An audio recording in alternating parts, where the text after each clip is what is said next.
Good morning students. 11th class में physics में हमने कल स्टडी किया था इलास्टिक पोटेंशियल एनर्जी के बारे में कि स्प्रिंग की इलास्टिक पोटेंशियल एनर्जी क्या होती है। उसका फार्मूला पढ़ा हमने, इसके इक्वल थी आपकी E equal 1/2K into x square. अब हमने इस फार्मूले का डेरिवेशन निकालना है कि कहाँ से आई आपका। तो उसके लिए हमने क्या ले लिया, हमने एक स्प्रिंग लिया हमने, वो जो वन एंड इज फिक्स्ड, एक सिरा क्या है इसका fix, and B is free, और जो बी सिरा है इसका वो क्या है फ्री है। Let free end is extended, या we stretch the spring, then free end comes to position B dash. तो फ्री एंड आपका किस पोजीशन पे आ गया, बी डैश पे। कितना डिस्प्लेसमेंट कवर किया इसने आपका, एक्स डिस्प्लेसमेंट आउटवर्ड या फिर along the positive x axis. और स्प्रिंग कैसा है आपका, इलास्टिक है, तो इसमें क्या होगा, रेस्टोरिंग फोर्स प्रोड्यूस होगा, जिसके कारण अगर इसको हम बी डैश पे छोड़ देंगे पकड़ के, ठीक है, तो ये वापस किस पे आ जाएगा आपका, बी पोजीशन पे आ जाएगा। यानी इसको स्ट्रेच करने से इसमें एक और फोर्स प्रोड्यूस होगा जो इसको वापस इसी जगह पे लेके आएगा, उसको हम रेस्टोरिंग फोर्स का नाम देते हैं। तो रेस्टोरिंग फोर्स क्या होगा बेटा इसका आपका, towards the mean position F. F किसकी तरफ होगा आपका, मीन पोजीशन की तरफ, जिसको हम रेस्टोरिंग फोर्स कहेंगे। अब रेस्टोरिंग फोर्स तो क्या है आपका, मीन पोजीशन की तरफ। डिस्प्लेसमेंट क्या है इसके अपोजिट में, तो क्या हो जाएगा यहाँ पे आपका नेगेटिव वर्क डन होगा अगर डिस्प्लेसमेंट और फोर्स आपके अपोजिट डायरेक्शन में है तो।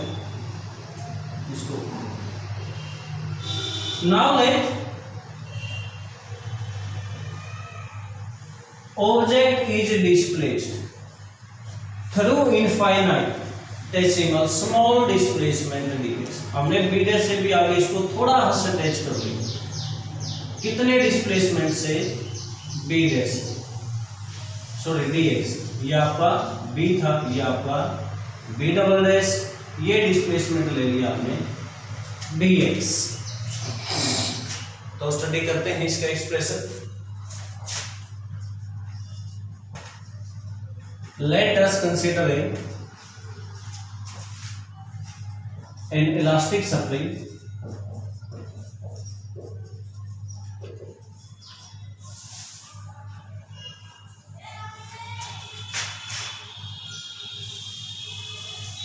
having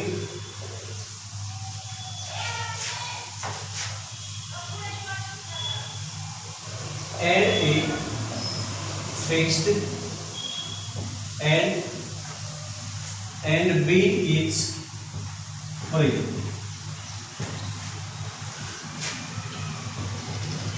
The spring is stretched, spring को हमने स्ट्रेच कर दिया,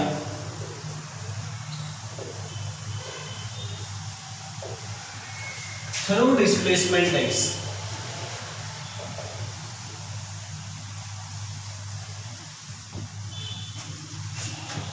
As shown in figure,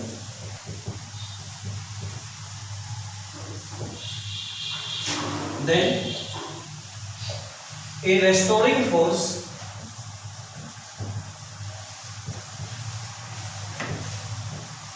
will be produced, a restoring force will be produced in spring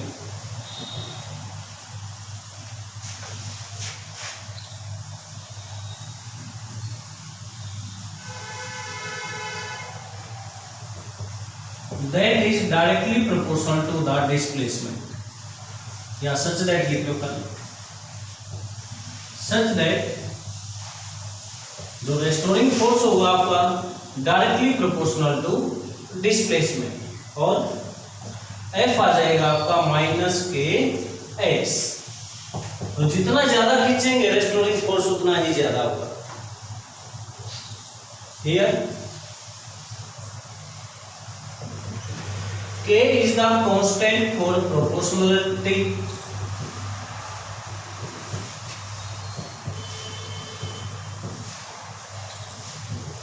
and is called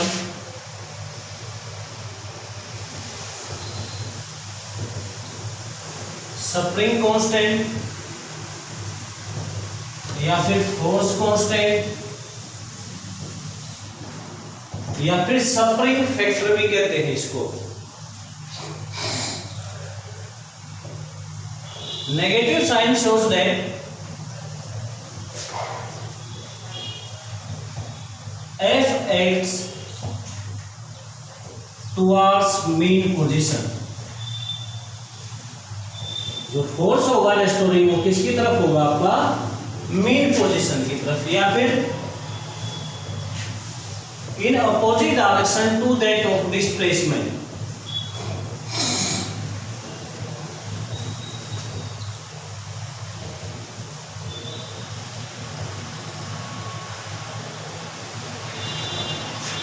x के किसमें होगा?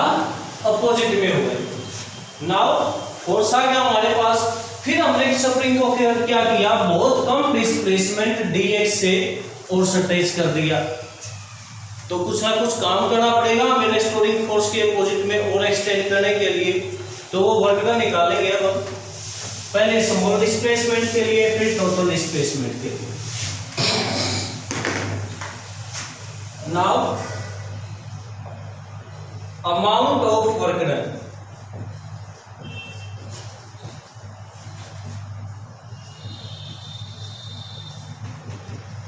in stretching the spring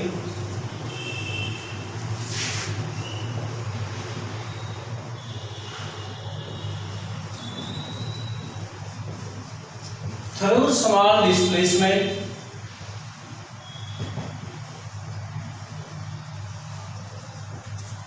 dx will be, कितना work done हो जाएगा? स्मॉल वर्क डन और negative work done होगा। क्यों होगा नेगेटिव वर्क डन? क्योंकि फोर्स और डिस्प्लेसमेंट किसमें? यहाँ पे अपोजिट डायरेक्शन में। F की वैल्यू पुट कर दो माइनस kx के इक्वल, तो माइनस kx dx, ये आ गया आपका kx dx। अब ये वर्क डन तो क्या है आपका? dx डिस्प्लेसमेंट के लिए हमने किसके लिए निकाला है? मीन पोजीशन से लेके x डिस्प्लेसमेंट के लिए। जो b पोजीशन है इसको हम क्या कहेंगे? मीन पोजीशन कहेंगे इसके, यानी विदाउट स्ट्रेचिंग और विदाउट कंप्रेशन जो पोजीशन है। Now total amount of work done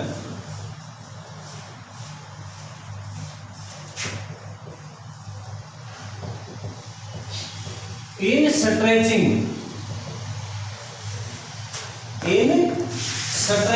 the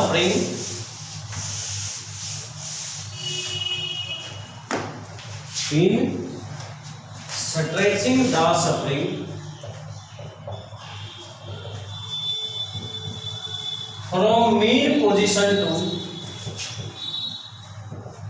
from mean position with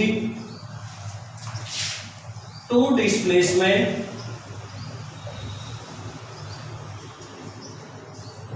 x या फिर पोजीशन b डैश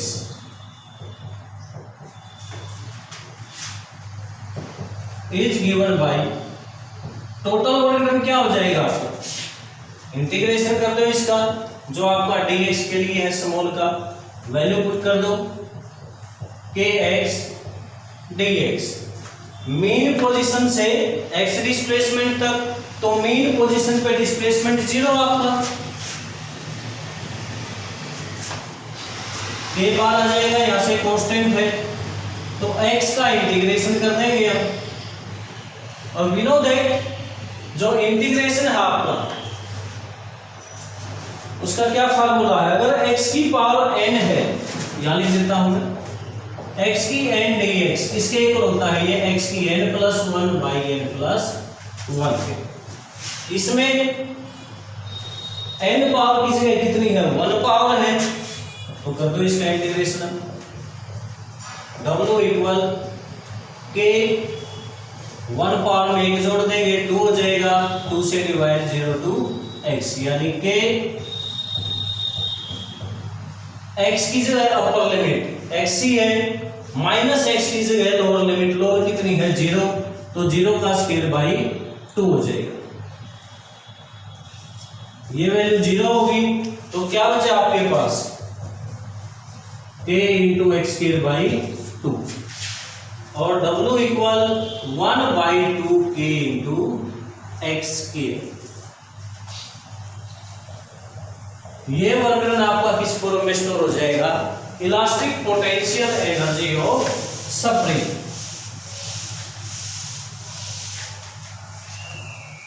तो this वर्गन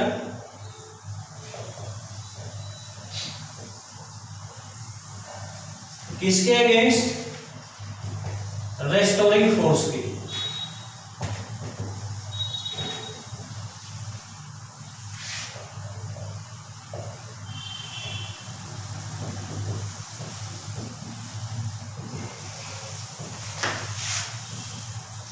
will be stored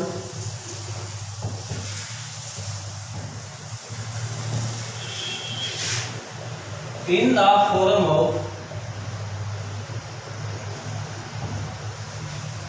elastic potential energy of spring।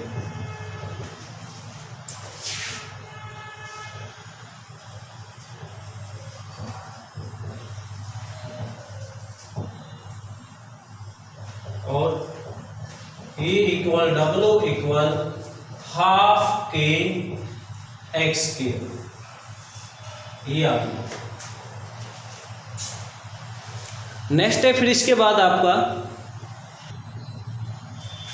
तो नेक्स्ट है बेटा आपका स्प्रिंग कांस्टेंट। और we know that restoring force produced in spring किसके equal होता है आपका, F इक्वल के एक्स। केवल मैग्नीट्यूड लिया हमने फोर्स का तो डायरेक्शन खत्म कर देंगे, यानी जो नेगेटिव साइन था वो क्या होगा यहाँ पे आपका खत्म हो जाएगा, direction this over only magnitude. तो के किसके इक्वल आ जाएगा आपका F बाई एक्स के। तो स्प्रिंग कांस्टेंट किसके इक्वल हो गया आपका, it is the restoring force produced per unit displacement from main position. Hence spring constant may be defined as the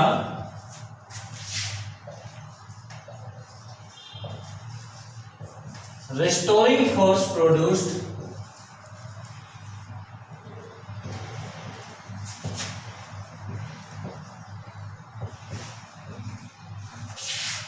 per unit displacement from mean position। वैसे from main position लिखो या ना लिखो आप, कोई फर्क नहीं पड़ेगा, क्योंकि डिस्प्लेसमेंट हम मेन पोजीशन से ही लेते हैं। इट्स एसआई यूनिट इज, ऊपर फोर्स है न्यूटन, नीचे मीटर, आपका न्यूटन पर metre. It's dimensional formula is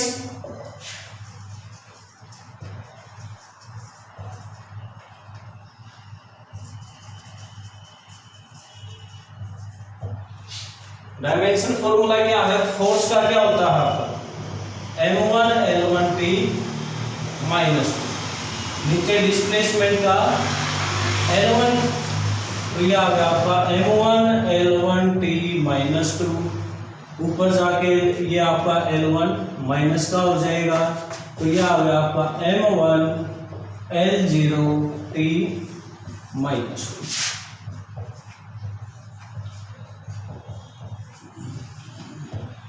ये हो जाएगा। सीजीएस सिस्टम में यूनिट लेनी है, ऊपर डाइन नीचे सेंटीमीटर, डाइन पर सेंटीमीटर, क्योंकि फोर्स की सीजीएस में डाइन है, डिस्प्लेसमेंट की सेंटीमीटर।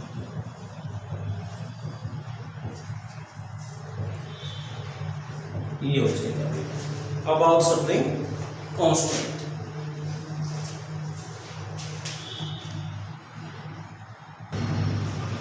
तो नेक्स्ट है बेटा आपका Einstein's mass energy equivalence. Einstein ने मास और एनर्जी में रिलेशन बताया। इसने क्या कहा कि मास can be converted into energy and energy can be converted into mass. दोनों क्या है आपके इंटर कन्वर्टेबल है, यानी एक ही कोष्ठ से हमें दूसरा मिलेगा।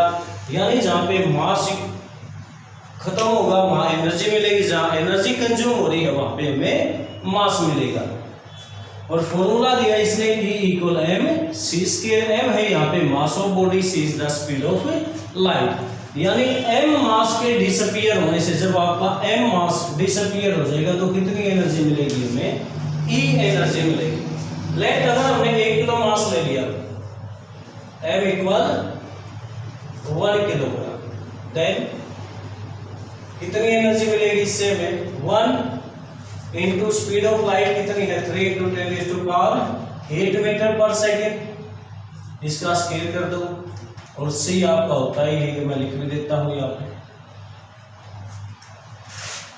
तो E कितनी आ जाएगी आपकी?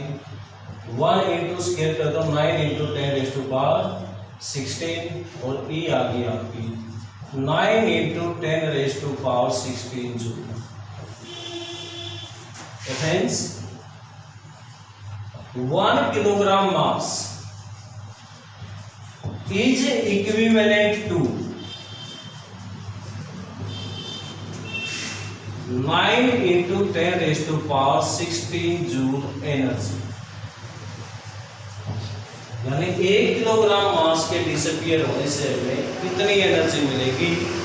या फिर अगर आपकी इतनी energy 9 into 10⁻16 joule energy consume हो जाएगी तो वो कितने मास में बदल सकती है? आपके 1 किलोग्राम में।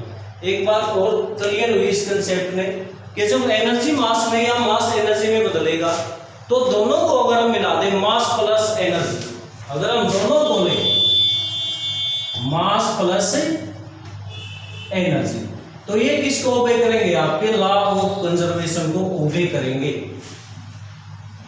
Both are collectively conserve. लेकिन अगर अलग अलग ले हम इंडिविजुअली, ना तो मास कंजर्व होगा आपका और ना ही एनर्जी कंजर्व होगी आपकी, यानी अलग अलग ये लॉ ऑफ कंजर्वेशन को ओबे नहीं करेंगे। लेकिन अभी तक हमने यही पढ़ा है कि law of conservation of mass and law of conservation of energy. लेकिन आप हायर लेवल पे जाओगे, कॉलेज लेवल पे, तो वहां आप पढ़ोगे कि अलग अलग ये आपके कंजर्व्ड नहीं है। तो आज के लिए इतना ही बेटा। Thank you, have a nice day. And बेटा प्लीज चैनल को शेयर करें ज़्यादा से ज़्यादा और सब्सक्राइब करें एंड लाइक इफ, और वीडियो को लाइक करें अगर अच्छी तरह से समझ में आ रहा है आपको, अच्छी तरह से बनी हुई है वीडियो। Thank you.